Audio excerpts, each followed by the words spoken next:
ফিরে বের করছিল। আমার মূলত হচ্ছে যে সশস্ত্র আন্দোলনে আসা হচ্ছে 19 জুলাই। আমার এখন স্পষ্ট স্মরণ আছে যে 19 জুলাই জোহর নামাজের পরে পল্টন মোড় থেকে বিজিবি এবং পুলিশ সাধারণ মুসলিমদের, সাধারণ যারা মুসলমান যারা আছেন, যারা জুমার নামাজ আদায় করতে এসেছেন, তাদের উপর অতর্কিত গুলি চালায়। আলাদ প্রোডাক্টসের সামনে একজন ভাইকে গুলি করছে, ওখানেই মারা গেছে। পরবর্তীতে হচ্ছে যে আমি তখন ড্যামরা থেকে আসা যাওয়া করতাম। এর বাইরে হচ্ছে বিভিন্নভাবে সিটাগাং রোড সাইনবোর্ড বা হচ্ছে ড্যামরা স্টাফ কোয়ার্টার ওইদিকে মুভ করার চেষ্টা করছি। এখানে একটা বিরাট মানে আমার সাথে খুব ভয়ঙ্কর একটা ঘটনা ঘটছে এই জুলাইতে। আমি আমার এক নিকটস্থ আত্মীয় বাসায় ছিলাম। তো ওনারা হচ্ছে যে একটা পর্যায়ে আমাকে ওনাদের সাথে কথা মানে ওনারা আমাকে বাসায় রাখার জন্য অপারগতা দেখাচ্ছিল। ওনারা গভর্নমেন্ট জব হোল্ডার ছিল। আমার বিভিন্ন পোস্টের কারণে, বিভিন্ন ইয়ের কারণে ওনারা হচ্ছে আমাকে বাসা থেকে সোজাই চলে যেতে বলেছে। বাসা থেকে আমি ওখান থেকে চলে এসেছি। আমার প্রতিজ্ঞা ছিল যে না, আমি বাড়িতে যাবো না। অলরেডি আমার আম্মু আমার সাথে 10 থেকে 15 দিন কথা বলেনি।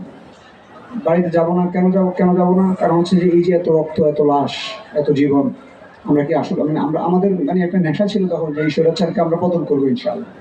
পরবর্তীতে আমি 3 তারিখে লালবাগ আসি। লালবাগ আমার একজন ভাইয়ের সাথে ঢাকা ইউনিভার্সিটির একজন ভাইয়ের বাসায় ছিলাম। 3 তারিখে শহীদ মিনারে আমরা ছিলাম। শহীদ মিনারে 3 তারিখে মানুষের যেই স্বতঃস্ফূর্ত অংশগ্রহণ ছিল, তখন আমাদের বিপ্লবের যে আকাঙ্ক্ষাটা, সেটা আমরা আরো এই স্পিডটা আমরা আরো বেশি উজ্জীবিত হয়েছে আমাদের মধ্যে। 4ঠা আগস্ট আমি বেলা 11টায় হচ্ছে আমি যেতে আসি শাহবাগে। শাহবাগে তখন আমরা যখন দেখেছি যে ভিতরে কথিত ফ্যাসিস্টের যে স্বৈরাচাররা ছিল, তারা ভিতরে তৎকালীন ফিজি হসপিটালের ভিতরে যে গাড়িগুলো ছিল সেখানে আগুন দিচ্ছে এবং ভিতর থেকে অতর্কিতভাবে কাটপিট চলছিল। তো আমরা একটা পর্যায়ে সেটাকে আমরা স্তব্ধ করে দিতে পারছি, ভিতরে ঢুকে তাদেরকে ইয়ে করে। সারাদিন আমরা শাহবাগে ছিলাম। শাহবাগে বিভিন্ন রাজনৈতিক দল, বিভিন্ন মিছিল, অনেকে অনেকভাবে আসছে। বিকাল 5:30 নাগাদ যখন আমরা হচ্ছে যে শাহবাগ থেকে যখন দেখছি যে বাংলা মোটর বা কারণ বাজার থেকে অনেকগুলো ভীত অবস্থায় মানুষ নিয়ে আসতেছে, আমি একজনকে দেখেছি যে ওনার মাথার সামনের দিক থেকে বুলেট ঢুকে পিছনের দিকে মগজটা বেরিয়ে গেছে। তো আমরা এটা দেখে আমরা হচ্ছে যে মানে 4 তারিখ সর্বশেষ তাদের অবস্থান ছিল কারণ বাজার না, পুরো বাংলাদেশের মধ্যে যদি বলেন না ঢাকার মধ্যে সর্বশেষ তাদের অবস্থান ছিল কারণ বাজার, যে সিগন্যালটা ওখানে।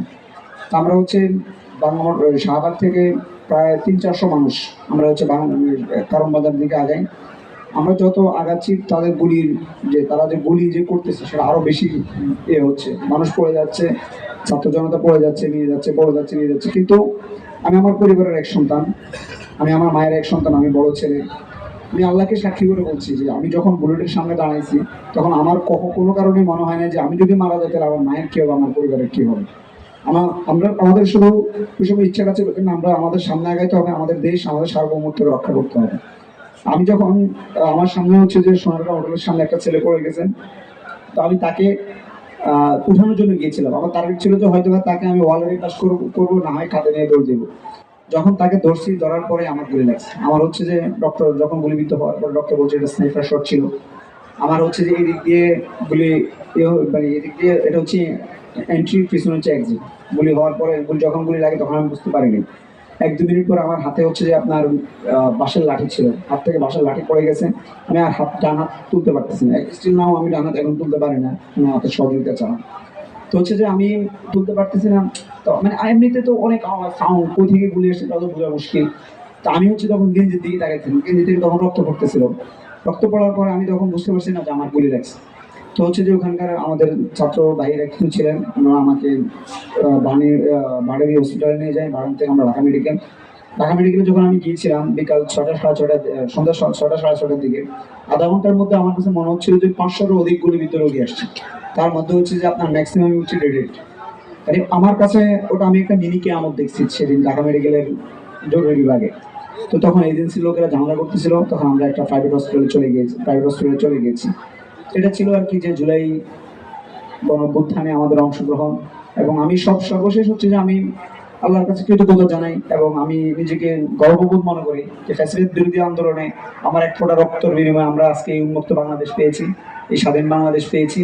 এবং বাংলাদেশ থেকে এই যে বাংলাদেশের মানুষের কথা বলার যে স্পেস তৈরি করে দিতে পেরেছি, এটার জন্য আমি নিজেকে আমার কাছে গর্ব মনে হয়।